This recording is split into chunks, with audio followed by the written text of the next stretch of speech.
So here it is. And that basically is, excuse me, trying to avoid hitting that mute button so much because, I mean, it can kind of stick sometimes, and then that's not good. All right, so the Washington Post reports this. It says U.S. subpoenas hedge funds and probe of crypto exchange Binance. A lot of you guys have been talking about that you feel as though it was just a matter of time, that something could happen with Binance.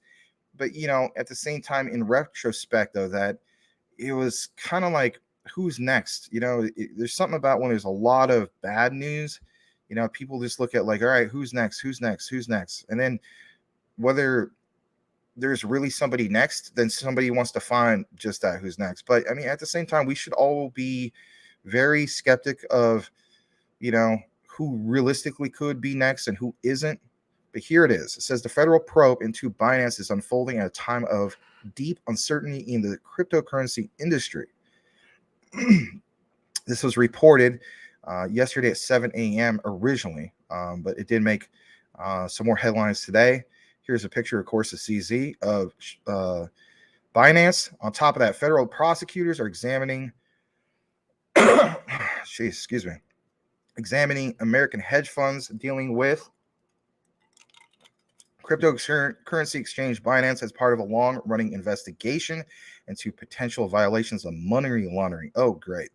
So, it's like, is this going to be another thing of, FTX? I don't know.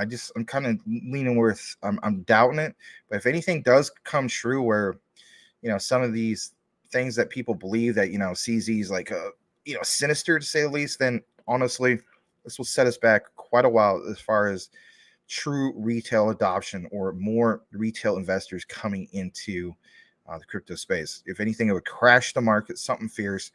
And who would take advantage of it? It would be other retail investors. Well, a few of them, like us and so on, right? We still recognize the opportunity.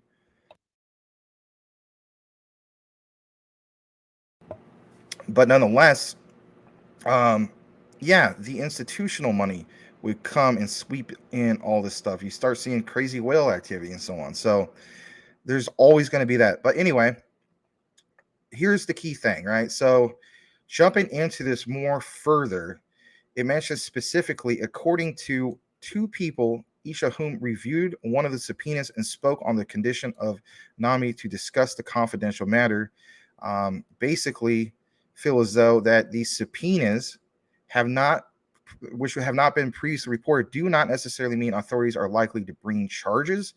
And that's the key takeaway from this, right? So you're going to see all of this quote unquote FUD or bad news and so on. It's just that, it's not likely to bring charges. If anything, it's just an investigation because let's face it, that's part of, I guess you could say, regulatory compliance, right? So it says legal experts said in regards to that, prosecutors are discussing a possible settlement with Binance, and they are weighing whether they have enough evidence to bring indictments against the company. So do you even have enough here to make a case is the bottom line. Of course, this is reported from Reuters originally. On top of that, we do not know about how, there's this, this is basically in reference to the implosion of FTX. This specific federal probe into Binance is unfolding at a time of deep uncertainty because of the crypto industry in itself. And it just kind of goes on more and more about, everything that happened recently in regards to FTX and so on. However, there is this. It says Binance, however, has a long frustrating financial regulators and law enforcement agencies, legal experts said. They long frustrated them. So, I mean, if they long frustrate them, I mean, technically speaking, there's a lot of things that are frustrating about crypto in itself. But look at this. It says, for years, Binance let users buy and sell crypto on the platform without identifying themselves, making it an easy way for people to launder ill-gotten money. Now, that is an issue.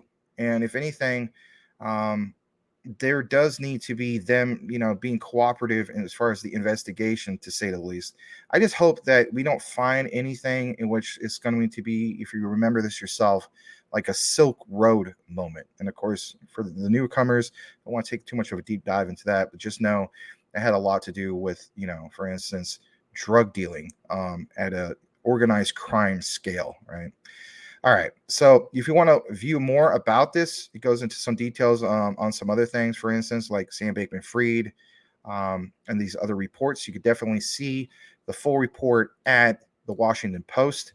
And of course, there's also that Reuters reference that's mixed into the particular news headline.